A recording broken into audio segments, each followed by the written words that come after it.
Docteur Estelle Meignet, médecin spécialiste en rhumatologie et immunologie médicale, diplômée en fait des hôpitaux de Paris, diplômée en polyarthrite et maladie systémique, en onco-rhumatologie et enfin en pathologie osseuse médicale à l'Université de Paris 13.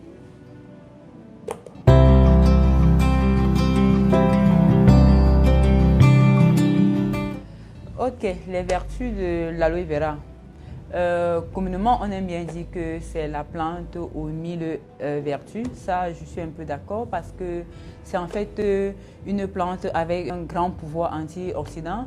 Donc, du coup, c'est une plante qui, vraiment, elle seule peut nous apporter des oligo-éléments, acides aminés et puis les minéraux. Ça nous apporte beaucoup d'éléments que nous manquons dans notre alimentation de tous les jours.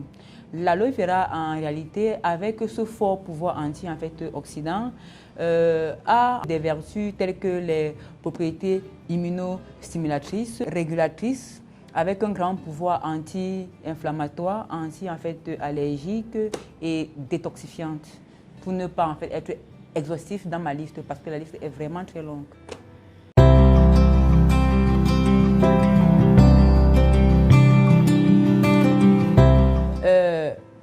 Honnêtement, je vous dirais, oui, un médecin aurait tout intérêt à vraiment recommander la consommation d'aloe vera gel. Déjà, la majorité, pour ne pas dire plus de 80% des maladies chroniques sont en fait la conséquence des carences ou bien des manques accumulés sur le cumul de plusieurs années. Donc, il y a plein de pathologies que nous avons à partir d'un certain âge qui ont commencé juste par un accumulat de déchets dans le corps. Donc, face à certains problèmes qui sont plutôt métaboliques liés à certains manques, le médecin aurait intérêt à vraiment recommander l'aloe vera gel de par ces principes que moi j'ai cités plus haut. Je vous prends par exemple un des exemples. Par exemple, quelqu'un qui a sa constipation, qui est chronique, qui est en fait ancienne et puis n'a pas eu de cause vraiment médicale. Si vous consommez de l'aloe vera gel, par son pouvoir antioxydant, il va vous aider à éliminer, réguler le transit tout en apportant les fibres, ce que nous n'avons pas tous les jours. Un sujet qui a des troubles de sommeil, l'insomnie, qui est purement lié à un trouble de fonctionnement cérébral, la consommation sur un certain temps lui apporterait des oligo-éléments importants pour le cerveau et qui permettrait un retour au bon fonctionnement du cycle du sommeil.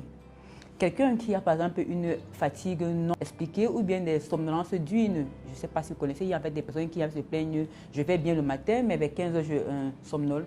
Le plus souvent, c'est l'accumulat de déchets.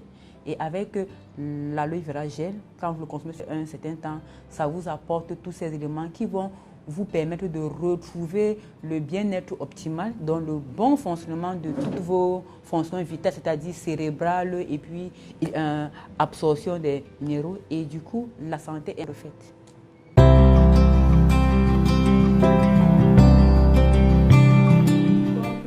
expliqué plus haut, notamment avec quelques exemples, je pense que je suis passée un peu sur quelques états. En réalité, l'indication de l'aloe vera gel se résume à tout état de dysfonctionnement chronique, c'est-à-dire traînant, qui est lié au métabolisme. C'est-à-dire quoi? Toutes en fait les maladies chroniques qui ont pris le temps de s'installer pendant plusieurs années, l'aloe vera gel trouverait son indication. Par exemple, dans l'hypertension, le diabète essentiellement, qui est en fait un dysfonctionnement du foie, l'aloe vera gel améliorer l'assimilation et puis la normalisation de l'insuline. Du coup, c'est un apport supplémentaire. Mais je tiens vraiment à faire une précision. Ce n'est pas le traitement d'une maladie, c'est un apport parce que l'aloe vera gel nous apporte ce qu'on ne pourrait pas retrouver ni dans les médicaments, ni dans l'alimentation. Du coup, c'est un apport vraiment très très important et vraiment idéal dans un certain cas de maladie chronique. par exemple, toutes les maladies chroniques comme les cancers et tout le reste, le système étant affaibli, il n'y a plus de système immunitaire. Donc, les cellules n'ont même pas la force de vraiment travailler avec les médicaments qu'avec eux, on peut les apporter. L'aloe vera gel nous permettait, dans ces cas, d'apporter les nutriments nécessaires pour booster le système immunitaire, question de vraiment combattre ces maladies-là. C'est pour ça que je vous parle que l'aloe vera est vraiment indiqué dans tous les états chroniques, mais comme apport additif. Ok, pour ce qui est de la recommandation, en tant que neurologiste, j'ai pris la peine vraiment de bouquiner un peu sur l'aloe vera gel et il en ressort que nous avons 300 variétés d'aloe vera, parmi lesquelles seulement 5 de ces variétés ont toutes les vertus que moi j'ai expliquées plus haut. Et parmi ces 5 vertus, moi j'ai vraiment retenu que c'est le Barbendazole Miller qui est en fait le prototype le plus recommandé parce qu'il a vraiment toutes les vertus de l'aloe vera et complètement expliqué. Et personnellement, je le consomme.